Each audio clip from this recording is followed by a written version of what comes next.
This week on Offsides, we decided to go around the horn with our analysts Nick Picht, Josh Gutchis, and Ryan Preventer, the three most eligible bachelors on ComAv.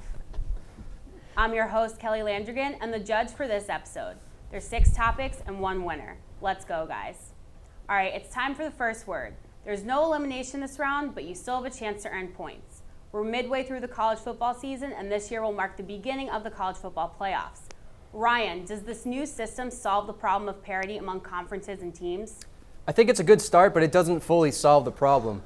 You know, there's just not enough teams in that tournament. Only having 4 teams, it just doesn't give any of those other schools a chance. It's always going to be SEC schools. They're just the best schools in football. That's the way it's always going to be.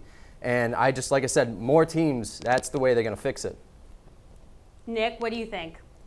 Well, first of all, Kelly, hi, how are you? I'm good. How are you, man? I'm good, darling. So here's the problem.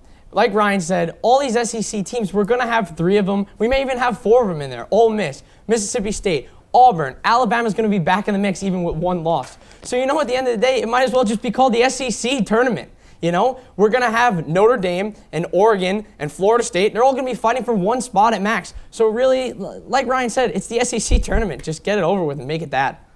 Josh, give me your thoughts. You know what, Nick? We can solve that problem very easily if these teams in the Final Four have to win their conference championship. Why can't we do that and eliminate the SEC problem to 1 team? Because right now, if the season ended today, we would have 3 SEC teams, Ole Miss, Mississippi State, and Auburn, like you said. No one wants to see that. We already saw those matchups throughout the year. Give some love to the Pac-12. How about the Big Ten? Come on.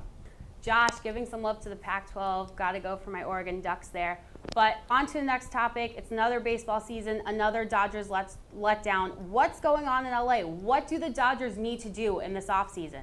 You know, Kelly, if it ain't broke, don't fix it. I think the Dodgers are fine. They just went cold when the Cardinals got hot. We can't blame Clayton Kershaw. He's their best player. What do you want to change that? We can't do anything about that. Kershaw is the best pitcher in baseball, and he dropped an egg in 2 games, and that's unfortunate, but the Dodgers have a great roster. We don't want to mess around with Mattingly. He's a great manager. There's no reason to change it. You know one thing we can do, though, Josh?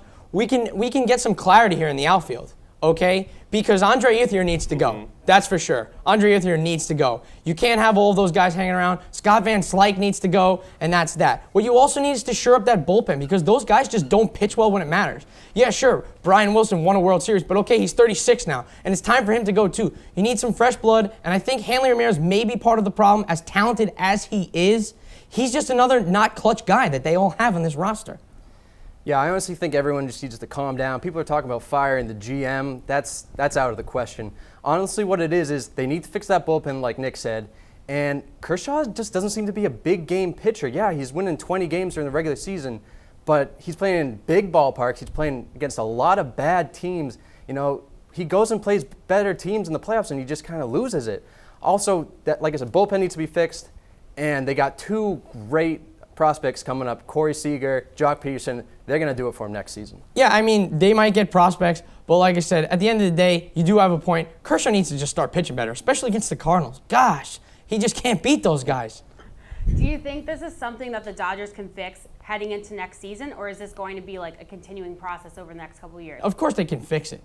At the end of the day, it is the Dodgers, and they're talented. And they have a lot of talent on that roster. Don Mattingly, at the end of the day, is a good coach. He handles that team well. And they have a ton of superstars. So realistically, they can fix it. It's just a matter of them playing better. And they have they have a lot of money. That's what people need to understand too. They have so much money. Just go get a free agent. They can fix this, I think. Or just play up to your pay potential. Absolutely.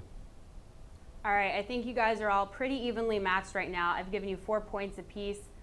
Time to move on to the lightning round, and this is the first time you can have elimination in the show, so get your best arguments ready.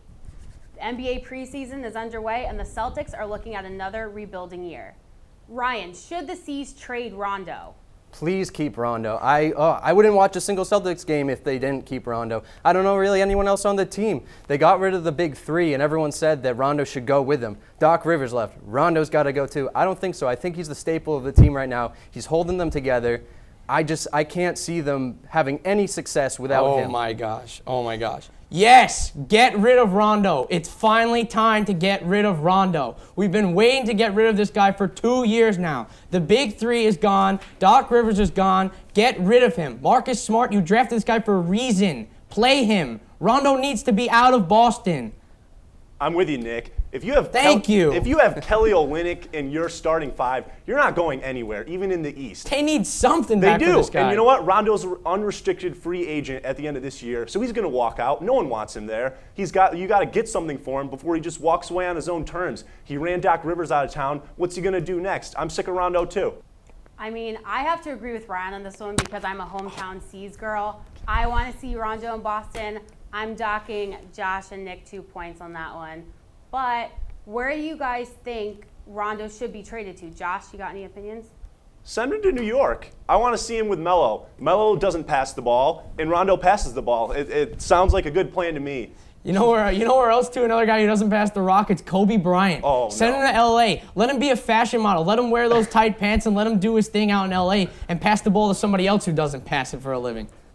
Let's go back to baseball. We've seen first-place teams like the Tigers and the Angels have brilliant regular seasons, only to lose in the DS in 3 games. Ryan, should MLB extend the playoffs to all 7-game sets? Absolutely not. I think that it would take way too long. The games will be played in mid-November. You know, people are midway through the football season by then. It's not baseball time anymore, and I love baseball. They used to play like 140 games. I don't know why they made it 162. It seems like the regular season should be shortened to be May through August, and then just play playoffs in September. You know, I agree. I agree, but not for that reason. Who cares about football? I could care less about it. But what I'm saying is, don't change it because this is why baseball is beautiful. This is why we watch the game. It gives a chance for these lesser teams like the Royals to beat the Angels and to get a chance to go to the World Series. Gives a chance to the Orioles. Who doesn't love the Orioles? This is why baseball is beautiful. Keep the 5-game set, and it needs to just stay the same. Stop, Nick. Just stop right there. Okay, this isn't March Madness. I'm not about these upsets. I want to see the best teams play baseball. And the Dodgers, the Angels, they're some of the best teams. They go cold for 3 games. They get in a slump. Kershaw has a bad game. They're gone. I don't want to watch baseball for 162 games that don't matter. Shorten the regular season like Ryan and you said, and make the playoffs 7 games. Playoff baseball is better. Wow, you guys all have had great arguments. It's going to be really difficult for me to cut someone, but I think, unfortunately, I might have to go with Ryan. I know. You were my hometown Celtics guy. You stood up for You're me. killing me. In the Rondo situation. Any last words, Ryan? You know, I mean, it was fun way to do this. I'm going home this weekend. Should have a good time. Go Royals. Now it's time for the showdown, the chance to win your 30 seconds of glorious FaceTime. We're going all NFL in this round. Jim Harbaugh has come under scrutiny for his coaching methods lately. Do you think a coach's relationship with players impacts how the team does on the field? Nick. Of course it does. I mean, what are we talking about here? The coach is the guy who's got control of everything. He makes the decisions. He makes the cuts in preseason. He calls the plays. What he says doesn't necessarily go, but I mean, for all extents and purposes, this guy's at the top. And when you don't agree, when you argue with your coach, your team's just set up to fail. There's no way around it. As good of leaders as your players are, it doesn't matter because you're from the top. You need good leadership and you need agreement with your head coach. Nick, you're 0 for 2 again. Come on. Come you're on 0 for 2. now. Come on. It doesn't matter. Rex Ryan is a player's coach. Sure, he loves of his course players. it matters. It's No, gotta it doesn't matter. matter. Rex Ryan's a great players coach. That's what they always say. Oh, the players love him. The Jets suck. That doesn't matter. Bill Belichick, you think he's in the locker room and they respect him in the locker room? Sure they do. Of No, they course they respect him in do. the locker room, but Belichick isn't there manning it. They don't care. It's your job. You're in the NFL. It's a business. You have to go to work, okay? It's not so much of a team thing. Harbaugh, they don't like Harbaugh. They get wins. That's all that matters. This San Fran team's not that great. I mean, realistically, look at them. They're okay. And they don't even have a great game plan from week in and week out. They get Part of wins. it is Harbaugh. They get wins. That's all that matters. All about the W. It is all about the W, something I don't know because I'm a Jets fan and I have Rex Ryan as a coach. All right, next topic. Which team has the best NFL jersey? Oh, wait. I guess I'll start on this one too, all right? If you're going to mess it up again, I'm why don't you start? I'm an AFC North guy, so you know what? I'll take the Cincinnati Bengals, even though I'm a Steeler fan. But those Bengals jerseys are just sweet. with the black and orange and white. They got the tiger stripes on. They redid those jerseys a couple years ago, and they're so sweet. But if you're not gonna go Bengals, I gotta go my hometown Steelers, baby. Let's go. You want Halloween every weekend with the Bengals? Come on. I want some swag. I want So who you San got, Diego then? Chargers. I want the lightning bolt on the side, powder blue alternates. Come on, that's a no-brainer. The Chargers are the best. And you know it. All right, I've got a soft spot for Phillip Rivers too, so I'm giving the win and FaceTime Unbelievable. to Josh. But because Nick's one of my best friends, you're getting 10 seconds of FaceTime. Go ahead. All right, here's my 10 seconds. If you're not rooting for an All-Missouri World Series, do you even have a pulse right now? When Matt Adams and Billy Butler stand on the first base is going to get sucked into the ground. They're just big dudes. We should have a rib eat-off every game before the World Series. Billy Butler and Matt Adams. Big country boys.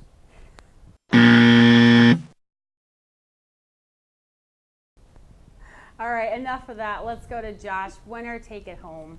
Well, you know what? I've never seen a loser get any FaceTime, so I don't know what that was about with Nick. But let's talk about some winners. Let's talk about the San Antonio Spurs and how they're going to repeat this year, okay? I'm sick of hearing about the Cavaliers. I'm sick of hearing about the Clippers, Kobe coming back. It doesn't matter because Kawhi Leonard is the best player in the NBA. No, he's not. Just kidding. But he's coming up there. He's a great defender, and he's going to lead the Spurs team to a repeat. I'm ready to see it. All right, well, that just about does it for Offsides version of Around the Horn. Thanks for watching. We'll be back next week to debate the hottest topics in sports. If you'd like to contact us, please email us at offsides@butv10.com. Be sure to like us on Facebook and follow us on Twitter and Instagram. On behalf of the entire cast and crew, have a good one.